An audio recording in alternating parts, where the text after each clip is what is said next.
ग्राम बहदीनपुर में मैं इस समय मौजूद हैं। कुछ साके समाज के लोग मेरे साथ हैं। भाई साहब, क्या नाम है आपका? मेरा नाम महावीर सिंह है। महावीर सिंह जी हैं। आपका नाम क्या है? मेवाराम। मेवाराम। ये दो लोग हैं। आपका क्या नाम है? राम सिंह। ये आप साक समुदाय से आते हैं जी। दो नेता हैं, जैसे बड़े नेताओं की अगर बात की जाए तो स्वामी प्रसाद मौर्य हैं, केशव प्रसाद मौर्य हैं। स्वामी प्रसाद मौर्य ने जिस तरीके से बीते दिनों में पार्टी छोड़ी, भारतीय जनता पार्टी, उन्होंने समाजवादी पार्टी का दामन थाम लिया, मगर उनकी बेटी संघमित्रानंद मौर्य जो भाजपा ने सांसद बनाया, बधाइयों से वो आज भी भारतीय जनता पार्टी का नेतृत्व कर रही हैं और पार्टी के लिए प्रचार प्रसार कर रही हैं। आप अपना नेता किसे मानते हैं, स्वामी प्रसाद मौर्य या केशव प्रसाद मौर्य? मेरे जो वो है केशव प्रसाद, वही मैन है। आप केशव प्रसाद जी को अपना नेता मानते हैं, ना कि स्वामी प्रसाद मौर्य को? केशव प्रसाद जी को मानते हैं। उप मुख्यमंत्री हैं, बड़ा दायित्व है प्रदेश की सरकार में। आपका क्या नाम है? मेवाराम। हाँ, मेवाराम। आप मेवाराम जी, ये बताइए, स्वामी प्रसाद मौर्य और केशव प्रसाद मौर्य, स्वामी प्रसाद मौर्य का ये देखा जाता है पार्टी छोड़ देते हैं, क्योंकि पिछले बार भाजपा में आए थे, लंबे समय तक वो उसमें रहे, क्या नाम, बसपा में रहे, अब समाजवादी पार्टी में चले गए। आप समाजवादी पार्टी में, आपको नहीं पता है? हमको नहीं पता, हम नहीं जानते। अच्छा, आपको नहीं पता है। आपके हैं केशव जी को नेता मानते हैं या स्वामी प्रसाद मौर्य को? केशव जी को नेता मानते हैं। इसी बीच गांव के कुछ और लोग हैं। इस गांव के लिए मैं बता दूं, यहाँ दो जातियों के ज़्यादा लोग रहते हैं। ठाकुर समुदाय के लोग रहते हैं और साक समुदाय के लोग रहते हैं। कुछ ठाकुर समुदाय के लोग हैं। सर, क्या नाम है आपका? धर्मवीर सिंह। धर्मवीर सिंह जी, ये बताइए, जैसे चुनाव आ रहा है जी, तो आपने सत्ता पक्ष भी देखा है, समाजवादियों की सत्ता देखी है, बसपा की भी देखी है और भाजपा की भी देखी है। किस तरीके से देखते हैं इस बार का चुनाव? अंतर क्या है दोनों में? अंतर तो साफ दिखता है ना। जैसे क्या दिखता है? जैसे कि भाजपा के यहाँ सारे काम साफ सुथरे और शुद्ध है। बसपा और सपा में लूट खचोट और गुंडागर्दी के अलावा कुछ है ही नहीं। एक झंडा और दो डंडा उनकी गाड़ी में तैयार रहते हैं। अच्छा, तो मतलब ये कहते हैं, ये कहना चाहते हैं कि समाजवादी पार्टी की सरकार में दहशत की लोग? बिल्कुल दहशत थी। आदमी घर से बाहर नहीं निकलने का तैयार करता था। बहू बेटी सुरक्षित नहीं थी। किसी तरीके का कोई भी शांति नहीं था। बाबा, आपका क्या नाम है? जगवीर। जगवीर नाम है। आपकी कितनी उम्र होगी? 80 वर्ष। 80 वर्ष। आप अनुभवों से भरे होंगे, आपने काफ़ी सरकारें आई और गई देखी होंगी। ये जो सरकार है, किस तरीके से देखते हैं बाबा जी की सरकार को? अच्छी नहीं। अच्छी नीयत से, मतलब बाबा जी अच्छी नीयत से काम कर रहे हैं? सही काम कर रहे हैं और सब गुंडागर्दी खत्म करी बाबा ने। सबसे बड़ा काम तो यही किया। बाबा जी ने गुंडागर्दी खत्म की, ये सबसे बड़ा काम। इसी बीच कुछ और लोग हैं, इनकी राय ले लेते हैं। सर, क्या नाम है आपका? जी, हमारा नाम नरेंद्र सिंह। नरेंद्र सिंह। नरेंद्र सिंह जी, ये बताइए, चुनाव आ रहा है, किस तरीके से देखते हैं चुनाव को? तीसरे फेज में मैनपुरी है। हम चुनाव को बीजेपी के अलावा और किसी की नज़र में देखना ही नहीं चाहते, किसी को। आपके जीते हुए विधायक कैबिनेट मंत्री हैं रामेश अग्निहोत्री जी, उनके कार्यकाल को किस तरीके से देखते हैं? क्योंकि 25 साल आपने बहुत अच्छी तरीके से, अच्छा काम किया। उनसे बढ़िया किसी ने काम ही नहीं किया। जैसे आपके गांव में कोई काम हुआ है? हमारे गांव में सारे काम उन्हीं ने करवाए हुए हैं और किसी सपा ने ना बसपा ने किसी ने नहीं करवाई। अच्छा, ये कहना चाहते हैं पहले कभी विधायक या सांसद निधि से काम ही नहीं हुआ? कभी नहीं हुआ, किसी सांसद ने काम नहीं करवाया। आप भी इसी गांव के? हाँ। आपके गांव में पहले कभी काम हुआ है? पूर्व में नहीं हुआ, कभी नहीं हुआ। मंत्री जी ने कराया है। भाई साहब, आपका नाम क्या है? अरुण प्रताप। अरुण प्रताप जी। अरुण जी, चुनाव है और 20 तारीख को वोटिंग होनी है।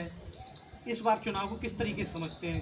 क्योंकि ये पहली बार ऐसा हो रहा है कि रैलियों का दौर बंद है, बाइक रैली नहीं कर सकते, जनसभाएं नहीं कर सकते हैं। उसके बाद जो अब वोटिंग होनी है, क्या समझते हैं इस बार चुनाव को किस तरीके से देखते हैं? क्या बाबा जी सत्ता में लौट के आएंगे या समाजवादी लौट के आएंगे? पूर्ण बहुमत।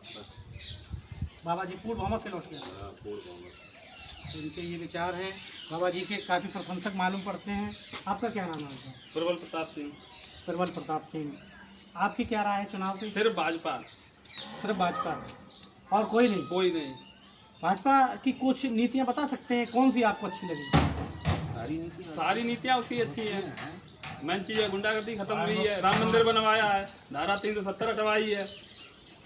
तो समझ सकते हैं आज जो जो ग्रामीण क्षेत्र है, रूरल एरिया है, उसमें जहाँ सबसे बड़ा योगदान है योजना, क्या बोलते हैं, सौभाग्य योजना, सौभाग्य योजना, उज्ज्वला योजना, उज्ज्वला योजना, सामूहिक विवाह योजना, सामूहिक विवाह योजना, आपका शौचालय, शौचालय। घर घर शौचालय, तो ये मतलब कह सकते हैं धरातल पे काम हुआ धरातल है। पे काम हुआ। और हमारे गांव में आज तक किसी भी विधायक में से कोई काम नहीं हुआ था। इस बार मंत्री जी ने हमारे यहाँ करीब 70 मीटर नाला बनवाया।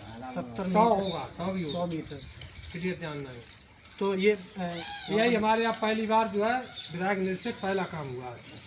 25 साल जैसे आलोक साक ने शासन किया, 2.5 दशक किया, 2 बार उनके पिताजी और 3 बार हो रहे। एक बार भी देखने नहीं आए इधर आलोक विधायक जो होकर के दोबारा तो फिर दोबारा गांव में ही नहीं आए। और ये मंत्री जी जो हुए भाजपा से, ये बार बार हमारे गांव में आए और हर व्यक्ति की सुनते हैं और हर व्यक्ति की सुनी।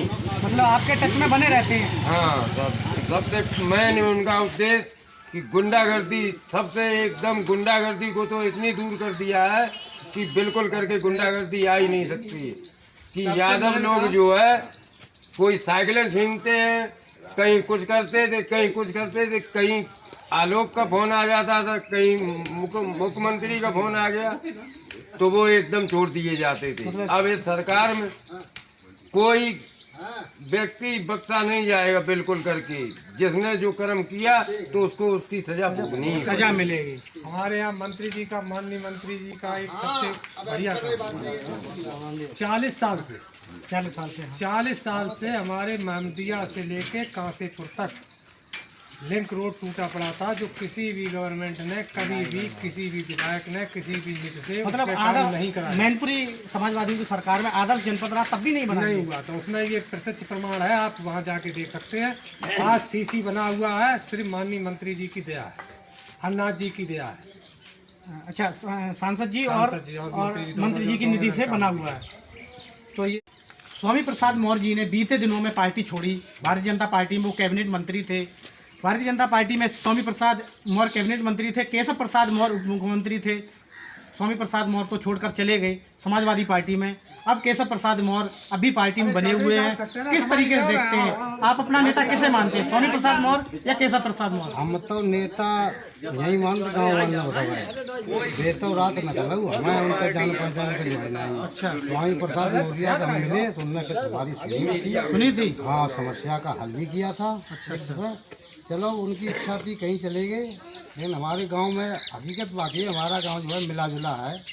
मतलब एवरेज है, एवरेज लगभग बराबर है। कोई पलड़ा किसी का आगे पीछे हो सकता है, लेकिन सबको कोई विवाद नहीं। गांव किसी इलेक्शन पीछे कोई गांव विवाद नहीं, किसी से लड़ाई झगड़ा कभी नहीं होता पोलिंग पर।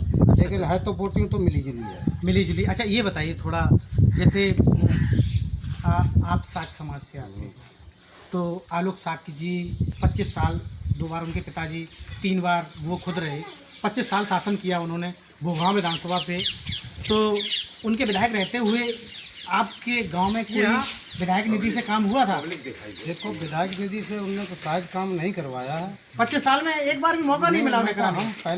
हम भी तो पहले कांग्रेस में 8-10 साल रहे, अच्छी हमारी पहचान थी कांग्रेस में। तो अभी तो हमने कांग्रेस छोड़ी भी नहीं है, लेकिन अब क्या होता है आगे चल के तो हम बाद में देखेंगे उसको। नहीं, बहरहाल 25 साल में उन्होंने काम कराया था नहीं, मेरा ये सवाल है। हाँ या ना? मैं नहीं, बात तो सही ये है, काम तो खैर गाँव में हमारे में नहीं हुआ था पहले, अब हुआ है। अब एक नाला नहीं हुआ, जो इलेक्शन काम कह गए थे नाला बनवाने, तो बनवाया मतलब जो वादा किया था वो उससे खरे उतरे हैं। तो सही बात है। बिल्कुल, हाँ, जो बात है वो होनी चाहिए, क्योंकि जनता वोट देती है। तो कुछ हमारा गाँव इस इलेक्शन के टाइम बहुत समझदार है। सर, क्या नाम है आपका? प्रेमचंद जी, ये बताइए क्या करते हैं आप? खेती करते हैं। खेती जैसे करते हैं तो अब चुनाव आ रहा है तो वोट डालेंगे, तो क्या सोच समझ के डालेंगे? सरकार जो अभी है, या ये सरकार चाहते हैं या दूसरी कोई सरकार चाहते हैं? भाजपा सरकार चाहते हैं। अच्छा, आराम हुआ है, पहले आराम नहीं था? पहले क्या दिक्कत होती थी? दिक्कत तो है थी, सब दिक्कतें थी भाई, लूट खमोट। अच्छा, तो अच्छा, गुंडागर्दी नहीं है सबसे बड़ी बात। हाँ, सबसे बड़ी बात यही, खुलेआम क्या यहाँ घूमो, कोई दिक्कत नहीं। मतलब कोई चीज़ कहीं छोड़ दो, कोई दिक्कत नहीं। कोई दिक्कत नहीं। तो ये समझ सकते हैं आदमी के अपने विचार होते हैं। आलोक साकजी ने आपके गांव में काम कराया था, वो विधायक रहे अरे हैं, उन्होंने कुछ नहीं कराया, आपके गांव में आते थे? बिल्कुल नहीं आता। नहीं आते थे। हीरो का ये समझ सकते हैं। तो ये जनता को चुनाव करना है 20 फरवरी को, माफ करिएगा 20 फरवरी को वोट पड़ना है। तीसरे फेज में मैनपुरी है और भोगांव विधानसभा की जनता के ये विचार मैंने आपको सुनाए। मेरे सहयोगी अजय राजपूत के साथ कपिल देव राजपूत, ग्राउंड न्यूज़ मैनपुरी।